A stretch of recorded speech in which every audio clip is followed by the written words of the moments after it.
So welcome back. ये अपना तीसरा लेक्चर है कंस्ट्रेंट मोशन पे, ठीक है।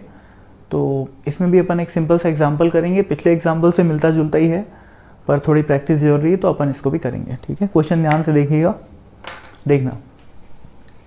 मैं यहाँ पर लिख देता हूँ लेक्चर 3, ठीक है। एक एग्जाम्पल है, फिर से एग्जाम्पल में क्या दिया हुआ है, ये एक ज़मीन है, ये एक वर्टिकल वॉल और ये हॉरिजॉन्टल ज़मीन, ठीक है। एक पुली है यहाँ पर। भैया अपन कहाँ पर हैं? स्पेस में। स्पेस में क्या होती है? ग्रेविटी नहीं होती, तो ग्रेविटी का कोई टेंशन अपने को लेना नहीं है। अब मान लो भाई कि एक ऐसे रस्सी को मैं दूसरे कलर से बनाता हूँ। ये पुली कैसी है? मासलेस है, ठीक है। मासलेस है तो कोई मास नहीं है, तो ग्रेविटी अगर होगी तो भी इसके नीचे गिर जाने का कोई टेंशन नहीं है, हवा में लटक रही है, अच्छी बात है। और स्ट्रिंग इसमें कुछ इस तरीके से रैप्ड है, ऐसे। ये स्ट्रिंग है और ये स्ट्रिंग का एंड पॉइंट, जिसको मैं लेट से 2 मीटर पर सेकेंड से खींच रहा हूँ। और ये जो पुली है वो एक ब्लॉक से कनेक्टेड है जिसका मास लेट से m है। ये ब्लॉक है। अब सोचो कि अगर ये इस पॉइंट को मैं ऐसे खींच रहा हूँ तो ये पुली क्या करेगी? ऐसे खिंचाएगी, और ये साथ ही साथ जो ये मास अटैच है इस पुली के साथ साथ वो भी क्या करेगा? लेफ्ट साइड में खिंचाएगा। और सवाल में यही पूछा है कि इसकी वेलोसिटी क्या है। एक बात तो ये कि चूंकि ये जो पुली है और ये जो मास m है वो डायरेक्टली कनेक्टेड है, तो इस पुली की भी वेलोसिटी क्या हो जाएगी? ये सिंपल बात हो गई। अब एक चीज़ और, जो लोग पिछला वीडियो नहीं देखें उसको देख लेना, क्योंकि इस वीडियो में मैं उतना स्लो नहीं पढ़ाऊंगा जितना कि इस वीडियो में मैं जो उतना स्लो नहीं पढ़ाऊंगा जितना कि लास्ट वीडियो में पढ़ाया था, ठीक है। वो फर्स्ट लेक्चर था, फर्स्ट एग्जाम्पल था, तो थोड़ा तो स्लो था। थोड़ा फास्ट रखेंगे अपन हर वीडियो को। जैसे पिछले बार 22 मिनट एक्सटेंड हो गया था, उस चीज़ के लिए मैं माफ़ी भी चाहता हूँ, क्योंकि मेरा जो है प्लान था कि 10-12 मिनट का वीडियो हो एक वीडियो, पर वो थोड़ा लंबा खिंचा गया। पहला था, थोड़ा मैं भावनाओं में भी बह गया, तो थोड़ा लंबा हो गया, उसके लिए मैं माफ़ी चाहता हूँ। और मैं ये भी अब प्रॉमिस नहीं कर सकता कि अगले वीडियोस 10 मिनट के अंदर ख़त्म हो जाएंगे, ठीक है। तो यार टाइमिंग का थोड़ा देख लो, थोड़ा एडजस्ट कर लो, अच्छी बात है। तो चलो स्टार्ट करते हैं। सवाल मेरे ख्याल से आप लोगों को समझ में आ गया होगा। सारी सिचुएशन आइडियल है, फ्रिक्शन फिक्शन कुछ नहीं है। क्यों मैं इसको खींच रहा हूँ, कितना फोर्स लग रहा है, कोई मतलब नहीं है। सिर्फ किस चीज़ से मतलब है कि इस रस्सी का ये जो एंड पॉइंट है वो 2 मीटर पर सेकेंड से लेफ्ट की डायरेक्शन में खींचा जा रहा है, दैट्स ऑल। और सवाल में क्या पूछा है कि इसकी स्पीड क्या है? v। अच्छी बात है, स्टार्ट करते हैं। अगेन 4 पॉइंट्स लूँगा। पहला ये नाम दे दिया a। दूसरा पॉइंट याद है कहाँ पर लिया था पिछले केस में? पुली पे लिया था, ठीक है, रस्सी पे नहीं लिया था। तीसरा पॉइंट अगेन पुली पे, c। चौथा पॉइंट d, बिल्कुल एंड पॉइंट। अगेन इस पुली को मैं 3 हिस्सों में डिवाइड कर सकता हूँ, इस रस्सी को मैं 3 हिस्सों में डिवाइड कर सकता हूँ, L1, L2 और L3। L1 कौन सा पोर्शन है? क्या L1 पोर्शन यहाँ से लेकर यहाँ तक की रस्सी की लेंथ है? नहीं। L1 वो पोर्शन है जो कि लाई कर रहा है, यानी कि L1 वो पोर्शन है जो कि A और B पॉइंट के बीच में इस वक्त है। समझ में आ रही है बात? डिफरेंस समझना यार। एक तो होता है स्ट्रिंग का यहाँ से लेकर यहाँ तक का हिस्सा, वो तो फिक्स हो गया ना, उसमें तो आप कुछ चेंज कर ही नहीं सकते, उसकी लेंथ में भी कोई चेंज नहीं आ सकता। अब मैं बोलूँ एक रस्सी है, तो ये जो पोर्शन है वो रस्सी का कभी चेंज होएगा क्या? नहीं होएगा, वो तो लेंथ फिक्स है।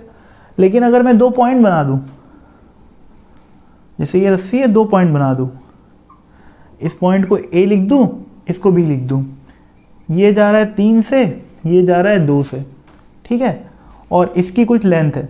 अब अगर मैं बोलूँ कि बताओ वो वाला पोर्शन जो कि A और B के बीच में लाई कर रहा है, तो क्या होएगा? थोड़ी देर बाद क्या हो जाएगा? देखो मैं यहाँ बना रहा हूँ, A तेजी से जा रहा है, B कम स्पीड से जा रहा है, तो B और A पास नहीं आ जाएंगे यार। ये सिचुएशन कुछ ऐसी हो जाएगी, पास आ गए। ये दूर थे, अब ये पास आ गए। ये 2 से जा रहा है, ये 3 से जा रहा है। तो वो लेंथ जो कि AB के अलॉन्ग लाई कर रही है, यानी कि अभी ये और बाद में ये, लेंथ में कम हुई, कमी आई कि नहीं आई। पर अगर मैं बात करूँ स्ट्रिंग के इन दोनों पॉइंट्स के बीच की भी, तो भैया लेंथ में कोई चेंज नहीं आ सकता। तो इसीलिए मैंने इस पॉइंट बी को स्ट्रिंग के ऊपर ना बना के पुली के ऊपर बनाया। ये बात समझनी बहुत ज़रूरी है, अच्छी बात है। तो चलो आगे बढ़ते हैं। ये तो भाई एक्स्ट्रा ज्ञान था, इसको मिटा देते हैं। एक्स्ट्रा तो नहीं था खैर, पर ये बात आप लोग को क्लियर होनी चाहिए, इसलिए मैं थोड़ा दोबारा बता दिया। चलो आगे बढ़ते हैं। अब मैं बात करता हूँ total length of the string which is L will be equal to what, L1 plus L2 plus L3। L1 is lying between point A and point B. L2 is that portion of string which is lying between B and C, and L3 is that portion of string which is lying between C and D. Okay. And B, C and D are clearly moving points. Okay. Now, L1 dash will be equal to what? L2 dash plus, L dash will be equal to what? L1 dash plus L2 dash plus L3 dash. Again, what is the meaning of L dash? L dash का क्या मतलब होता है यार? Rate of change of the length of the string, which is 0 for the ideal string. String कैसी है? Ideal है, तो length कैसी होगी? Constant होगी. Total length कैसी होगी? Constant होगी. तो उसका rate of change of time कैसा होगा? 0 होगा.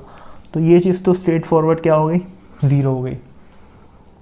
L2 की बात करता हूँ, पहले L1 L3 की बात बाद में करूँगा, L2 की बात करता हूँ। देखो पुली का वो वाला हिस्सा जो कि B और C के बीच में लाई कर रहा है, यानी कि राइट वाला सेमी सर्कल, वो कैसा है? कांस्टेंट लेंथ का है। तो उन दोनों के बीच की जो स्ट्रिंग है वो भी कैसी रहेगी? कांस्टेंट ही रहेगी। भले ही ये बात अलग है कि थोड़ी देर बाद स्ट्रिंग का ये वाला हिस्सा ऐसे घूम के इन दोनों के बीच में आ जाएगा, पर अगेन वो पोर्शन जो कि B और C के बीच में लाई कर रहा है उसकी लेंथ कैसी है? कांस्टेंट है। उसकी वैल्यू क्या है? L2 which is a constant. इसका मतलब L2 डैश भी क्या हो जाएगा? 0। Always remember that differentiation of a constant is 0। Okay, L1 dash की बात करता हूँ। L1 का डायग्राम यहाँ पर बना रहा हूँ, देखना ध्यान से। ये रहा point A and point B कहाँ पर लाई कर रहा है हमें पता होना चाहिए। पॉइंट B कहाँ पर लाई कर रहा है? पुली पे लाई कर रहा है। Okay, point A is at rest, पता है अपने को दीवार से जुड़ा हुआ पॉइंट है, इसलिए अपने उसको क्या माना हुआ है? रेस्ट पे माना हुआ है। पॉइंट B क्या कर रहा है? पुली के साथ v स्पीड से लेफ्ट जा रहा है, तो ये इसकी स्पीड हो गई v। तो अगर मैं L1 डैश की बात करूँ, यानी कि rate of change of length L1, so that will be 0 due to A move ही नहीं कर रहा है, तो लेंथ के चेंज होने में कोई कंट्रीब्यूशन करेगा क्या? नहीं करेगा। जब A मूव ही नहीं कर रहा है तो लेंथ को चेंज ना बढ़ाने में मदद करेगा ना घटाने में मदद करेगा, तो A का कंट्रीब्यूशन 0 प्लस B का कंट्रीब्यूशन क्या है? साफ साफ दिख रहा होगा, B A की तरफ जाने की कोशिश कर रहा है, यानी कि डिस्टेंस बिटवीन A और B को घटाने की कोशिश कर रहा है। तो कंट्रीब्यूशन क्या रहेगा? -V। माइनस क्यों? क्योंकि लेंथ को कम करने की कोशिश कर रहा है। कौन? Point B। आगे बढ़ते हैं। अगर मैं L3 की बात करूं, तो ये रहा मेरा L3। यहाँ पर पॉइंट D है, यहाँ पर पॉइंट C है जो कि अगेन पुली के ऊपर है। अच्छी बात। पॉइंट C क्या कर रहा है? अगेन पुली के साथ v स्पीड से जा रहा है लेफ्ट। ध्यान रखना v हमें क्वेश्चन में गिवन नहीं है, क्वेश्चन का टारगेट ही है v निकालना, ठीक है। और कॉमन सेंस से दिखाई दे रहा है कि v ऑब्वियसली लेफ्ट की डायरेक्शन में ही होगा, ठीक है। तो अगेन ये d, अच्छा इस बार d कैसा है? रेस्ट पे नहीं है। d itself is moving with speed of 2 meter पर सेकेंड टूवर्ड्स लेफ्ट।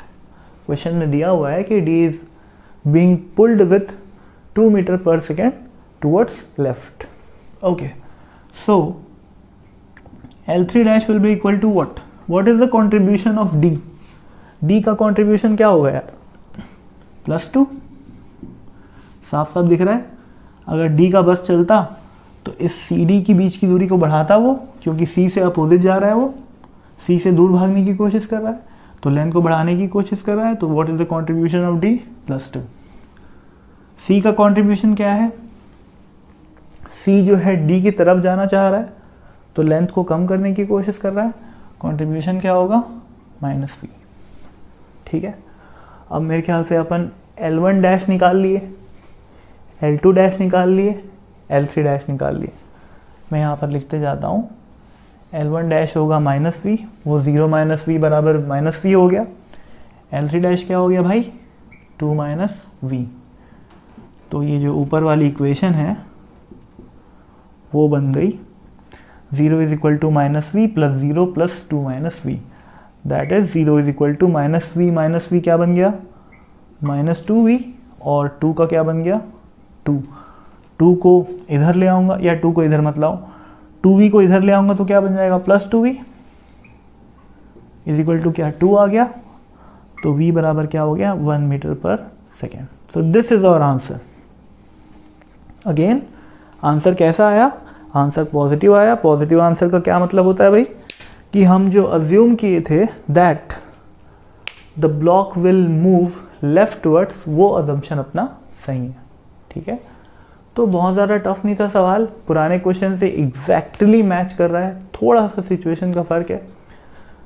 तो मेरे ख्याल से इतना सफिशेंट है एक्सप्लेनेशन, इस पर और कुछ करने को है नहीं। पर मैं हमेशा बोलूँगा, सिर्फ देखना मत, सुनना मत, लिखना, प्रैक्टिस करना। अगर मैं आप लोग को एक बार बता रहा हूँ तो आप लोग को ये क्वेश्चन 2 बार करने हैं। ध्यान रखना, क्लास में सिखाया गया कोई भी सवाल जस्ट अनदर एग्जाम्पल नहीं होता, या जस्ट अनदर क्वेश्चन नहीं होता जिसको अपन एक बार सॉल्व किए, आंसर निकाले, आगे बढ़ गए। नहीं, क्लास का एक example almost it is an equivalent to a theory portion, क्योंकि इस एग्जाम्पल से मैं आपको वो सिखाना चाह रहा हूँ, मैं कंस्टेंट मोशन को अप्लाई करना सिखाना चाह रहा हूँ। तो वो आप सीखोगे कब, जब बार बार पढ़ोगे, बार बार रिवाइज करोगे, बार बार क्वेश्चन को बनाओगे। ठीक है ना, तो आंसर आ गया भैया, खट खट खट खट कुछ कुछ किए, 2-4 रैंडम। कई बार क्या होता है, अपन लोग एग्जाम्पल ट्राई करते हैं, क्वेश्चन ट्राई करते हैं, पहली बार में आंसर नहीं आता, कोई बात नहीं, दूसरी बार ट्राई किया, आंसर आ जाता है, जैसे ही आया छोड़ दिए। नहीं, ऐसा नहीं करना है, आंसर तो लाना ही है, पर ये भी देखना है कि पहले मेथड में क्या गलती थी, दूसरे में क्या सुधार किया, और ये भी देखना है कहीं गलती से हमारा तो नहीं आंसर आ गया। प्रॉपर मेथड से आंसर आना चाहिए। फील की जहाँ तक बात है वो धीरे धीरे अपने आप आ जाएगी। ठीक है, इस क्वेश्चन को जब आप थोड़े से बड़े हो जाओगे, किस चीज़ में बड़े हो जाओगे, कंस्ट्रेंट मोशन में थोड़े से एक्सपीरियंस हो जाओगे, तो इसको ओरली सॉल्व कर सकते हो। मैं इसको करके दिखाऊंगा आखिरी के लेक्चर में ओरली, पर थोड़े से आप उससे पहले एक्सपर्ट हो जाओ। ठीक है, तो थैंक यू सो मच, मिलते हैं अपन नेक्स्ट क्वेश्चन में अगले वीडियो में। Thank you.